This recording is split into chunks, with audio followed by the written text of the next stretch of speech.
60টি বর্জনীয়র 1 number, বিলম্বে ইফতার করবেন না কখনো। 1 নাম্বার, দেরি করে ইফতার করা নিষিদ্ধ। ইহুদিরা দেরি করে ইফতার করে। লা ইয়াজালুন নাসু আলা খাইরিন মা আজ্জালুল ফিতরা। বিশ্বনবী বলেছেন, এই উম্মত যতদিন আগে আগে ইফতার করবে, এই উম্মতের কপাল থেকে কল্যাণ কেউ ছিনিয়ে নিতে পারবে না। চিল্লায় বলেন ঠিক কি না? আজানের জন্য বসে থাকবেন না, সময় দেখবেন। স্থানীয় সময় যখন সূর্যাস্ত হওয়া মাত্রই বিসমিল্লাহ, খেজুর খেয়ে ফেলবো। পারবেন তো? 2 নাম্বার, রমাদানের পবিত্রতা বজায় রাখবো। কোন তর্ক বিতর্ক অশ্লীলতায় আমরা জড়াবো না, ঝগড়া করবো না, সরাসরিও না, ফেসবুকেও না। করবেন? কেউ গালি দিলে বলবেন ইন্নিমরুন সায়েম, আমি রোজাদার।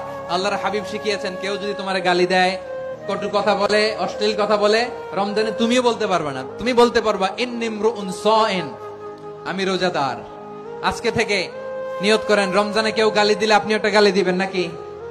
কি বলবেন? রোজাদার, রমজানের পবিত্রতা আমি ভঙ্গ করতে পারবো না। অশ্লীল নাটক সিনেমা আমরা দেখবো না। ব্যাড হ্যাবিট থাকলে রমাদানে এটা ছাড়ার মহা সুযোগ। স্মোকিং এর অভ্যাস আছে অনেকের, ঠিক কিনা? যদি কারো থাকে, কে করে হাত তোলালাম না আমি। এই রমাদানে এই স্মোকিং হ্যাবিট থেকে আমরা বেরিয়ে আসবো, ঠিক কিনা বলেন? 3 নাম্বার, আমরা মিথ্যা বলবো না। বিশ্বনবী বলেন, মানলাম ইয়াদা কাওলা যুরি ওয়াল আমালা বিহি ফালাইসা লিল্লাহি হাজাতুন ফি আইয়াদা আতআমাহু ওয়া শারাবা।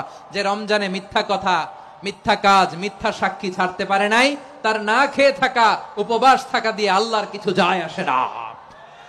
এজন্য মিথ্যার সাথে আমাদের কোনো সম্পর্ক আছে? মিথ্যা বলবো না। 4 নাম্বার, অপচয় করব না। ইন্নাল মুবাযযিরিনা কানু ইখওয়ানাশ শায়াতিন ওয়া কানা শাইতানু লিরাব্বিহি কাফুরা। অপচয়কারী শয়তানের ভাই। আচ্ছা, যে শয়তানের ভাই, ও নিজেও আরেকটা কি? শয়তান।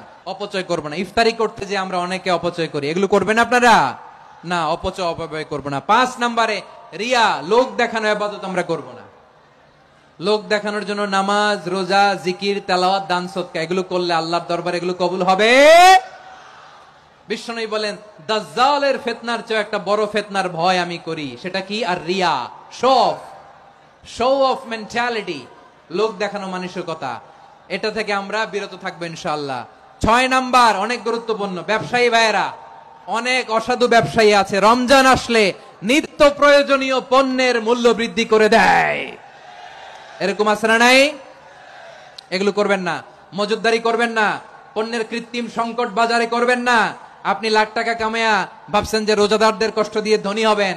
এমন রোগ আল্লাহ আপনারে দিবে, কোটি টাকা দিয়েও আপনি হাসপাতালের বিল পরিশোধ করার ক্ষমতা আপনার হবে না। খবরদার। শেষ বয়সে দেখবেন কি কষ্ট আপনার হয়। আপনি রোজাদারদের কষ্ট দিচ্ছেন, আল্লাহ আপনার সুখে রাখবে?